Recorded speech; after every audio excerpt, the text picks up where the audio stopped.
nome é Rodrigo Schlender, eu tenho 37 anos e hoje eu vou contar para vocês um pouquinho da minha história. Em 2021, depois de uma viagem, acabei descobrindo, que eu tinha um problema. Fui no médico, uma semana depois, esperei ainda um tempo e quando eu cheguei lá, era com o médico urologista, o Dr. Tomé, e quando ele me examinou, ele disse: Rodrigo, nós temos um problema aqui e tu vai ter que fazer uma cirurgia para poder fazer a retirada e a gente poder fazer a biópsia. Aquilo ali, quando ele me falou isso, eu perguntei para ele: doutor, pode ser câncer? Aí ele disse sim, e muito provavelmente seja. Eu tenho um histórico já na família, a minha bisavó faleceu de câncer de intestino, a minha tia também faleceu alguns anos atrás de câncer de intestino. E quando veio a notícia, veio aquele baque, E eu pensei, e agora? Será que é realmente?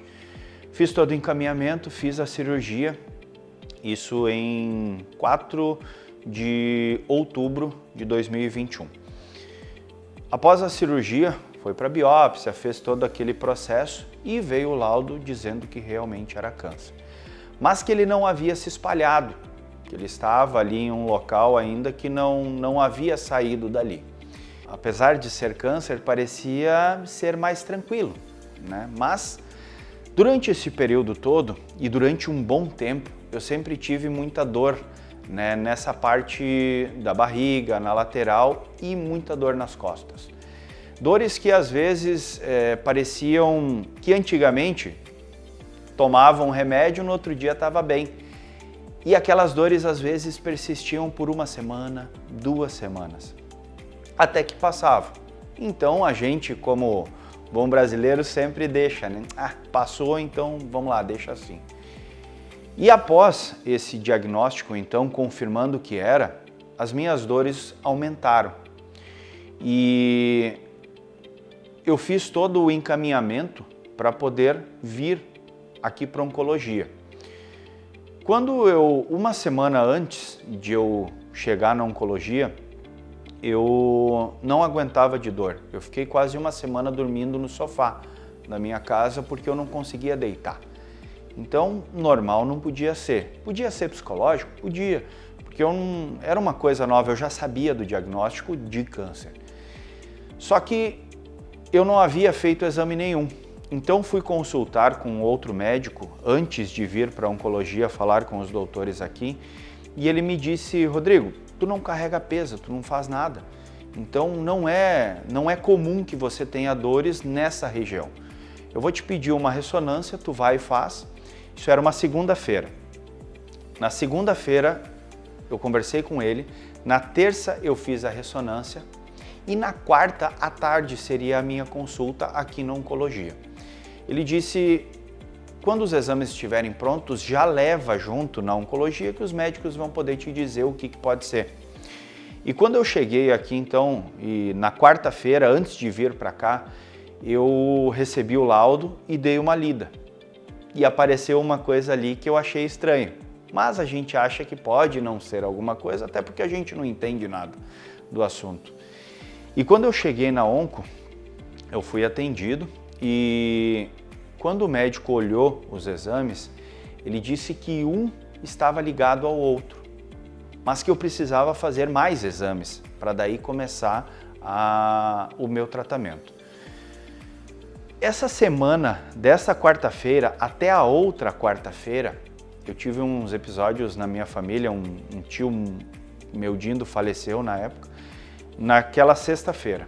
E aí eu fui pro velório dele, enfim, E na volta, no sábado, eu fiquei sábado e domingo praticamente sem dormir, de dor que eu tinha. Era uma dor que eu não sabia explicar, nessa região toda. E na segunda-feira eu consegui chegar ao Dr. Luciano, que na sua explanação com quem chegou nele disse: eu não vou medicá-lo sem conhecer ele, sem falar com ele. E ele me passou um remédio mais neutro para que eu aguentasse até o dia da consulta. No dia da consulta, quando eu cheguei, Eu apresentei todos os exames, tudo para ele, e ele, ao olhar tudo, disse: Rodrigo, uma coisa está ligada à outra, e você tem hoje uma massa de 6,5 por 13,5 no teu retroperitônio, parte aqui das costas, um pouquinho à frente ali, onde ficam os nervos, enfim. Não sei explicar muito bem, né, mas é próximo da coluna. E aí eu perguntei para ele, eu falei, mas como que chegou ali? E aí ele me disse, os teus laudos da tua primeira cirurgia mostraram que não havia saído dali. Porém, existem microveias que alimentam o retroperitônio. E este teu câncer já está crescendo neste local há pelo menos 1 ano. Hoje eu digo muito para as pessoas o seguinte, o corpo dá sinais. O corpo te informa o que vai acontecer contigo. Se você souber identificar, isso vai te ajudar muito, tanto no teu tratamento, quanto em ajudar outras pessoas para que não cheguem onde nós estamos hoje. Esta é uma só das questões, né? Podem haver uma série de questões que levem uma pessoa a ter câncer. Mas essa é uma questão que hoje eu me identifico em que 2018, 2019, 2020, eu tive picos de pressão. Eu fui um cara que nunca teve problemas de pressão. E durante esses 3 anos eu tive problemas de pressão sempre em dezembro, por acúmulo de funções, de trabalho, me alimentava mal, bebia final de semana, enfim, né, o moderado normal, mas eu não me cuidava, não fazia exercício, não fazia nada. E em 2020, mais ou menos, começou, bem no período ali de pandemia, meu filho nasceu também nesse período, então eu tive, né, essa luz ali depois que o doutor comentou, isso já estava em você crescendo há 1 ano. E hoje eu me permito dizer até uma frase que eu ouvi do meu médico hoje, que é o Dr. Ivan, que coloca que as pessoas às vezes não fazem exames achando que é o exame que vai trazer a doença, quando na verdade é o exame que identifica o que você já tem, que é a doença. Então quanto antes você descobre, melhor. Quando a gente conversou com o Dr. Luciano, e a gente sabe quem é o Dr. Luciano, né? Ele tirou aquela pedra que estava nas costas e botou do lado, tanto minha como da minha família. E ele me disse, Rodrigo, semana que vem a gente vai começar o teu tratamento. Isso seria no dia 13 de dezembro de 2021. E aí eu disse a ele, falei, doutor, mas tem como esperar? Aí ele me olhou e disse, não tem como esperar. Com essas coisas a gente não brinca, a gente precisa começar logo. Mas por quê? Eu falei, porque sexta-feira é meu aniversário. Meu aniversário é dia 17 de dezembro. E ele disse, infelizmente a gente não pode brincar. Vamos começar, você vai passar por isso. A gente vai ter uma caminhada e uma jornada nesse período e a gente vai fazer o teu tratamento e a gente vai conseguir chegar na cura para ti. Eu acreditei muito nisso. Quando eu comecei, então, no dia 13, na sexta-feira, eu fazendo a minha última aplicação da semana, eu fazia a semana inteira, de segunda a sexta, ficava com acesso a semana inteira, fazia durante a manhã, de tarde ia para casa, no outro dia eu voltava. Na sexta-feira, então, as pessoas vieram, né, as que trabalham aqui no hospital, com um certificado que eu tenho até hoje lá em casa, né, me parabenizando pelo aniversário, mas com aquele sentimento, né, de a gente não tá bem, a gente não tá no melhor aniversário do mundo. E eu hoje posso dizer que esse foi se não o pior, um dos piores que eu já tive, né, porque era um momento delicado, era um momento difícil, e foi ali que eu comecei a ter as minhas dúvidas, que são as dúvidas que todo mundo tem. Eu, na nossa igreja, eu recebi a visita do nosso pastor e ele me entregou um livro. Alguns desses livros até a gente já trouxe aqui também na Oncologia, que é Eu Estou com Câncer e Agora. E ali ele traz uma analogia do Pai Nosso com o tratamento. E foi isso que me inspirou durante o meu tratamento e é isso que eu trago também hoje para vocês contando a minha história. Ele coloca o tratamento da quimioterapia não como algo que vai me destruir, e sim como algo que vai me ajudar. Então eu internalizei e trouxe para mim para o meu tratamento como se a quimioterapia fosse um escudo, fosse uma armadura, fosse um elmo, fosse uma espada para os meus anticorpos. Eles estavam ali para ajudar os meus anticorpos a matar com a doença, a matar com o que poderia me matar se eu não me cuidasse. Feito isso, passada essa primeira semana, terminei na sexta-feira, no dia do meu aniversário, sábado estava daquele jeito, domingo eu comecei com uma dor de dente. E foi aumentando, conversei com alguns amigos, eles me disseram, Rodrigo, tem que ver o que tu pode usar, eu não sei o que eu posso te prescrever. E acabei usando um remédio que ajudou, mas não me resolveu o problema. E quando eu comecei a fazer os exames para chegar no segundo bloco de quimioterapias, 2 semanas depois, sendo assim, eu passei a primeira semana, passei Natal e Ano Novo com dor de dente, e aí na primeira semana de janeiro eu voltei. Minhas plaquetas estavam baixas, mas podia ser feito o tratamento. Fiz aquela semana toda de tratamento e o dente parou de doer. Tava legal. Sábado, acabou na sexta-feira, sábado, a dor ficou insuportável. Eu não sabia mais o que fazer. Chorava e não tinha muito para onde correr porque as minhas plaquetas baixavam demais. E naquela semana eu tive um episódio muito difícil durante o meu tratamento, porque eu tive uma fístula, minha boca cresceu desse tamanho, então o fístula é um pus, né? Então ele ou entra ou ele sai. E aí um amigo meu chegou em casa, ele é dentista, ele disse, tu tá mal, se tu continuar desse jeito, não vai conseguir, cara, tu tá mal. E ele me disse, me passa o telefone do doutor. Falei, eu não tenho o telefone do doutor. E nisso a minha esposa veio e disse para ele, vem cá, eu vou falar contigo. E os dois saíram. Depois de um tempinho, ele me ligou e disse, eu falei com o doutor, eu quero que tu vá lá no hospital, tu vai fazer um exame para ver as suas plaquetas e se tudo estiver bacana, eu vou tirar esse dente para ti.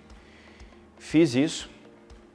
Às 3 da tarde eu estava aqui, às 5 da tarde veio o resultado e às 6 horas ele me ligou.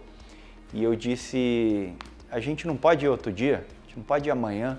Estava deitado na cama com dor, mal, e ele me ligou dizendo isso e eu não quis. Eu quis ficar ali existindo, como muitos às vezes devem passar também. E ele me disse, não, se tu não vier aqui, eu vou aí te buscar. Tu vai fazer isso hoje. Eu fui lá e ele tirou o meu dente.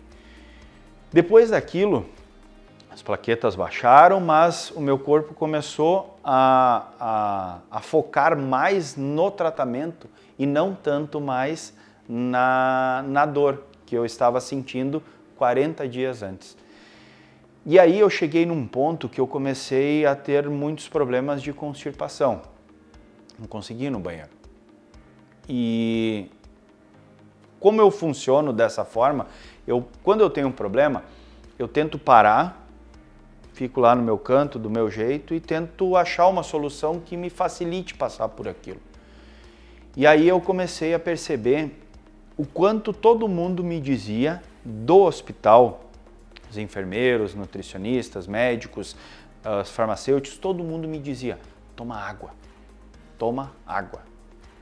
Aí a gente tem aquele pensamento, tá, mas eu vou tomar água, eu vou vomitar. Toma igual. Quando eu descobri, que é uma coisa meio óbvia, né? Todo mundo fala pra gente, mas muitas vezes a gente não faz. Quando eu descobri isso, quando eu virei a chave, eu já vinha me alimentando bem, eu já tinha mudado toda a minha alimentação. Mas a água era uma coisa que era difícil para mim.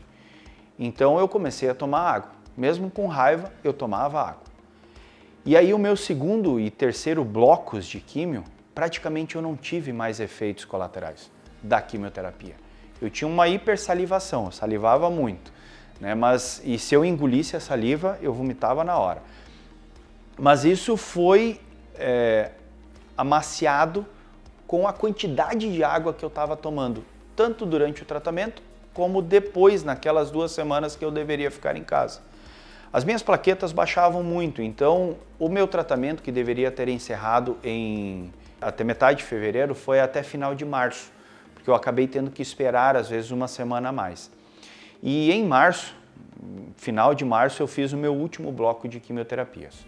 Fiz, a gente sai daí com aquele sentimento, né? Consegui, passei. Agora, o que vem? O que vai acontecer daqui para frente? E aí o Dr. Luciano, na outra consulta, disse: Rodrigo, para a gente chegar num denominador, a gente precisa ter uma certeza maior. Existe um exame que tu pode fazer, que é o PET scan. Tu vai ter que fazer isso em Passo Fundo, tem que ver como é que tu vai fazer, mas se tu quiser ter certeza, o PET scan vai te ajudar. E eu fui e fiz o PET scan. Quando eu fiz o PET scan, veio o resultado.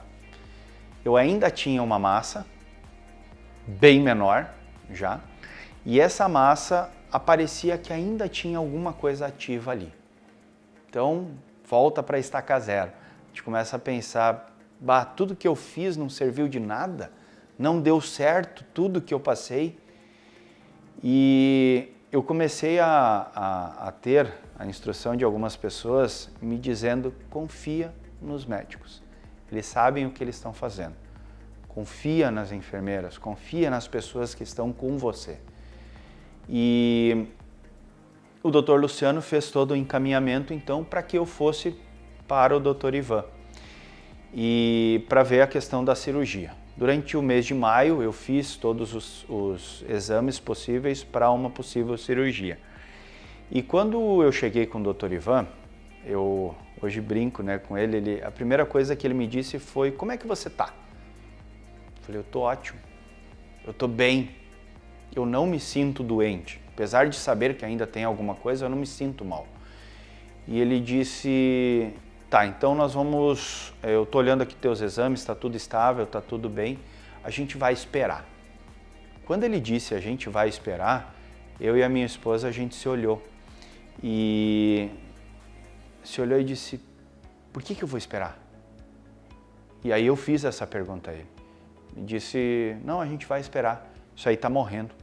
Isso aí não vai mais durar por muito tempo, teu corpo vai fazer o que precisa, a gente vai esperar um pouco. Tá, saímos daqui com aquela dúvida, mas com aquele sentimento: eu preciso confiar em alguém. Alguém que está próximo. Eu confio em Deus, eu confio nas coisas todas que Ele tem para mim, mas a gente também precisa confiar em pessoas que fazem parte de tudo isso que a gente está vivendo. E fui para casa, conversei com a minha família, disse que não iria fazer a cirurgia nesse momento, e o doutor havia me pedido para voltar em agosto de 2022 já. Eu comecei em 2021, já em 2022, agosto. E quando eu cheguei em julho, eu comecei a ter algumas dores aqui, na lateral esquerda do meu corpo. Dores não, eram incômodos, se fosse um inchaço, alguma coisa. E aquilo começou a me preocupar, porque volta tudo. Será que está voltando? Será que essas dores que eu estou sentindo são disso, são de outra coisa? O que está acontecendo? E aí eu fiz contato, né, com um hospital, e o Dr. Ivan pediu para eu antecipar a ressonância, que eu deveria fazer só em agosto, para a gente ter certeza.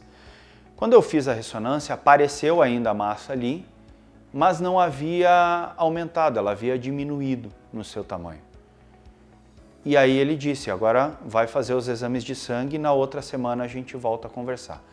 Quando eu cheguei com ele, estava tudo normal e havia diminuído ainda um pouquinho a massa que eu tinha ali. E aí ele me disse assim: Rodrigo, a gente não tem como ter certeza do que está acontecendo dentro do teu corpo sem abrir, sem fazer uma biópsia, enfim. Então o que eu te aconselho? Tenta fazer uma biópsia disso que tu ainda tem. Quando eu fui atrás então para fazer a biópsia, tive que ir de novo a Passo Fundo, tive que conversar com outros médicos e encaminhei tudo e fiz a biópsia em Passo Fundo. Quando eu fiz a biópsia, veio de novo tudo aquilo. Será que vai vir? Como é que vai vir? Um exame em maio apareceu que ainda tinha algo ativo. Era pouco, mas ainda tinha. e em novembro seria a minha chancela do que ia acontecer dali adiante. E quando veio o resultado, fiz todo a biópsia, quando veio o resultado, veio com tecido necrosado. Eles tiraram várias amostras daquele local e veio com tecido necrosado. Tecido necrosado é tecido morto. Isso quer dizer que o meu corpo, durante esse período, conseguiu fazer com que aquelas células que ainda estavam ativas fossem mortas.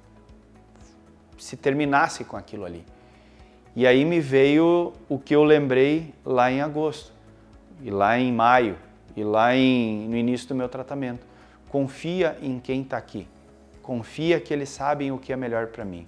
Se eu fizer tudo certinho, a minha chance de dar tudo muito certo é muito maior. E então, em novembro do ano de 2022, com o resultado da biópsia, eu passei a um outro estágio, que é o estágio que eu estou até hoje, que é o estágio de observação. E eu venho fazendo a cada 6 meses ainda o acompanhamento. A massa que eu tinha, que era de 6,5 por 13,5, hoje ela tem 1,8 por 1,2, se eu não me engano. Então já é uma coisinha bem pequena, perto do que era no início. E eu hoje brinco, né? Hoje a gente pode falar dessa forma, né? Mas hoje eu digo que isso ainda está ali para me lembrar do que me levou a isso e do que isso me ensinou durante todo esse meu período aí que eu estive no tratamento. E hoje, o que eu estou falando aqui para vocês é também poder passar esse tipo de sentimento, esse tipo de ajuda que eu gostaria muito de ter tido quando eu estava aqui sentado, né? Poder ouvir de alguém que também passou pelo que eu passei uma mensagem de vai dar certo, vai dar certo, fale, explane, não só pense, eu vou conseguir, eu vou conseguir, eu vou conseguir. Não só fale isso para você internamente, fale para fora, fale para quem estiver com você. Não tenha medo de dizer, mas e depois? E se não der certo? Você está acreditando numa coisa que vai acontecer. Se você quiser e for para você, vai acontecer. Acredita que com o tempo, mesmo durante todo o processo, que não é fácil, é difícil, a gente pensa em desistir, a gente perde muita gente no meio do caminho, mas não seja a pessoa que perdeu, seja a pessoa que venceu, seja a pessoa que vai estar aqui podendo dizer para o outro, eu venci, eu estou aqui hoje graças a toda a cadeia de pessoas, a toda a fé que eu tive, a toda a misericórdia que Deus me deu em poder estar aqui para poder levar uma vida que hoje eu considero novamente uma vida normal. Quem me vê hoje não diz que eu tive um câncer.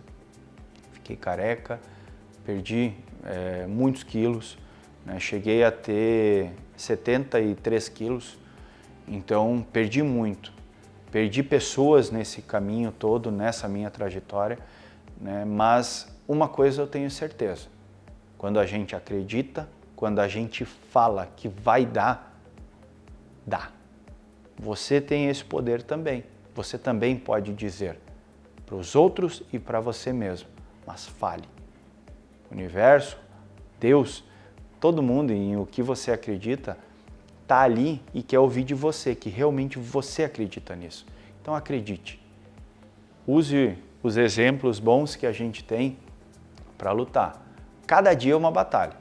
É difícil, mas no final, quando você vê seu filho, a sua filha, sua esposa, seu esposo, enfim, a sua família te olhando e dizendo, hoje tu tá aí, tu conseguiu, isso não tem preço.